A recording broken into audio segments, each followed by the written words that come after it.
25% मुस्लिम बच्चे पैसों की गुर्बत की वजह से तालीम से ड्रॉप आउट हो जाते हैं। माइनॉरिटी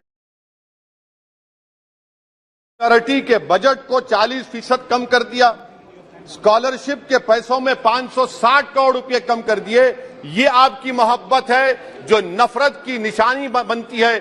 नरेंद्र मोदी की सरकार ये नहीं चाहती कि अक़लियत और मुसलमानों के बच्चे तालीम याफ्ता होकर इस देश को मजबूत करें। वो उनको हमेशा गुर्बत और नाइंसाफी का शिकार बनाकर रखना चाहती है।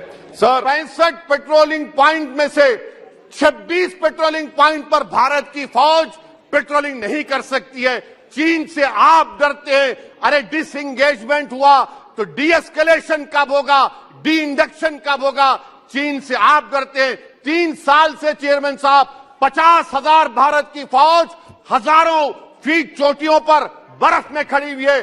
देश के प्रधानमंत्री को क्या भारत की आवाम पर भरोसा नहीं है, भारत की फौज पर भरोसा नहीं है? अरे चीन का नाम लीजिए वजीर आजम, डरिए मत चीन से। श्री असदुद्दीन ओवैसी जी, 1 मिनट जरा।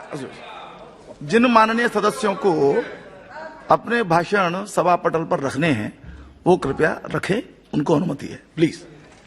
शुक्रिया सर। मैं सदर जमहूरिया के खुतबे की मुखालिफत में खड़ा हुआ हूं। मैं बरसर इख्तिदार जमात से जानना चाहूंगा, क्या ये सच नहीं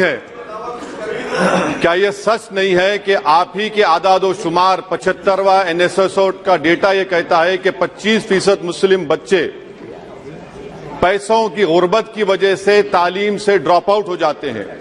क्या ये सच नहीं है कि 7 साल से ऊपर जो बच्चों का खवानगी का तनासुब है तमाम मज़ाहिब में सबसे कम मुसलमानों का है? क्या यह सच नहीं है कि ग्रॉस अटेंडेंस रेशियो तमाम मज़ाहिब का सबसे कम मुसलमानों का है? क्या यह सच नहीं है कि सबसे कम एनरोलमेंट जो होता है वो मुसलमानों का है?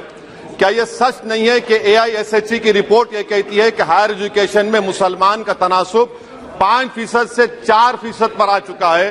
और ये सरकार इन तमाम आदादो शुमार को देखते हुए, इनके आदादो शुमार को सामने रखते हुए सदर जमहूरिया के खुतबे में लफ्ज अक़लियत का, माइनॉरिटी का जिक्र भी नहीं किया गया, जो भारत की आबादी का 19% का हिस्सा है।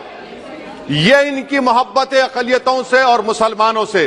सर, क्या यह बात सच नहीं है कि आपने माइनॉरिटी के बजट को 40% कम कर दिया, स्कॉलरशिप के पैसों में 560 करोड़ रुपए कम कर दिए? ये आपकी मोहब्बत है जो नफरत की निशानी बनती है। नरेंद्र मोदी की सरकार ये नहीं चाहती कि अक़लियत और मुसलमानों के बच्चे तालीम याफ्ता होकर इस देश को मजबूत करें। वो उनको हमेशा गुर्बत और नाइंसाफी का शिकार बनाकर रखना चाहती है।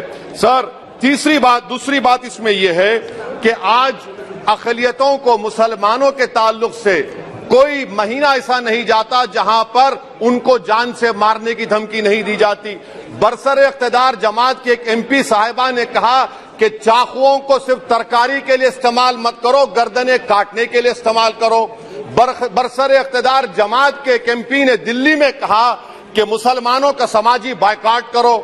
बरसर इख्तिदार जमात ने गुलबर्गा के रेलवे स्टेशन को हरा रंग किया गया था, उसको ये कहकर तब्दील कर दिया कि मुसलमानों का रंग है। सर, मैं पूछना चाहता हूं, क्या नरेंद्र मोदी की सरकार तिरंगे के हरे रंग को निकाल देंगी?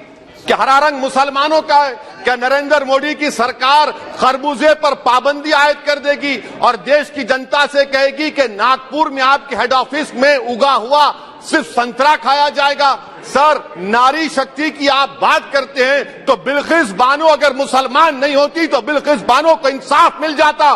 20 साल से बिल्किस बानो लड़ रही है मगर उसका नाम बिल्किस बानो है। आप इंसाफ नहीं करना चाहते बिल्किस बानो से। ये नारी शक्ति आपकी है। पसमानदा मुसलमान से आपकी मोहब्बत, दीजिए 1950 के प्रेसिडेंट ऑर्डर तरमीम करिए, दलित मुस्लिम का स्टेटस पसमानदा को दीजिए। आप नहीं देना चाहते। क्या मजहबी आजादी का उनको हक हासिल नहीं है? स्पीकर साहब, मैं मुसलमान हूं, मेरे बगैर ये मुल्क नामुकम्मिल है। मैं इस मुल्क का यरगमाल नहीं हूं, मैं इस मुल्क का कैदी नहीं हूं।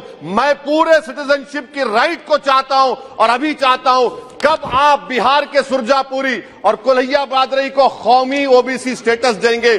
स्पीकर साहब, दूसरी अहम बात मैं कहना चाह रहा हूं, चीन का जिक्र आपने किया। क्या प्रधानमंत्री अपनी जबान को जुम्बिश देंगे और चीन का नाम लेंगे? क्या आप चीन को डेमचौक और डेमसांग से उखाड़ कर फेंकेंगे? डीजीपी कॉन्फ्रेंस में चेयरमैन साहब कहा गया कि 65 पेट्रोलिंग पॉइंट में से 26 पेट्रोलिंग पॉइंट पर भारत की फौज पेट्रोलिंग नहीं कर सकती है। चीन से आप डरते हैं। अरे डिसएंगेजमेंट हुआ तो डी एस्केलेशन कब होगा, डी इंडक्शन कब होगा? चीन से आप डरते हैं। 3 साल से चेयरमैन साहब 50,000 भारत की फौज हजारों फीट चोटियों पर बर्फ में खड़ी हुई है। देश के प्रधानमंत्री को क्या भारत की आवाम पर भरोसा नहीं है, भारत की फौज पर भरोसा नहीं है? अरे चीन का नाम लीजिए वजीर आजम, डरिए मत चीन से। कहा था कि भारत के संविधान के खिलाफ होगा बेसिक स्ट्रक्चर के। इंदिरा गांधी से सबक हासिल करना चाहिए। इंदिरा गांधी कहती थी कि जुडिशियरी मेरी पाबंद होना, अब नरेंद्र मोदी कहते हैं कि जुडिशियरी मेरी वफादार होना। इंदिरा गांधी ने 42nd अमेंडमेंट किया, देश की जनता ने इंदिरा गांधी को इख्तियार से बेदखल कर दिया। आप वही इंदिरा गांधी के इरा को ला रहे हैं।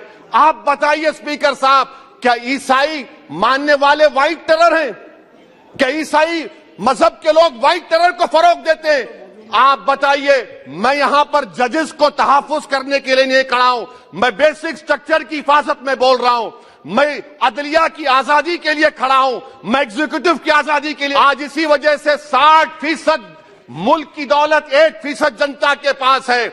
आप दोनों ने बैठकर मलाई खाई और गरीब और नौजवान पिस रहा है। अरे बताओ, ये जो 28 लोगों की लिस्ट है जो देश का पैसा खाकर भाग चुके हैं या बैठे हुए, उसमें कोई मुगलों का नाम है क्या? कोई मुगलों का नाम नहीं है, मगर आप उस पर कुछ नहीं बोलेंगे। संडेस राज कंपनी है 15,000 करोड़ नाइजीरिया और केनिया की कोर्ट में जाकर कहती है कि हम हिंदू हैं, भारत को आएंगे तो प्रोसिक्यूशन होगा। आपने कोर्ट में कुछ नहीं कहा, वहां पर एसआईटी आपने बनाई। मगर शुक्र है, मैं लाइटर साहब को बता रहा हूं कि चीन के बारे में क्या हमको बीबीसी की खत्म करो, बीबीसी की रिपोर्टिंग की जरूरत पड़ेगी जिस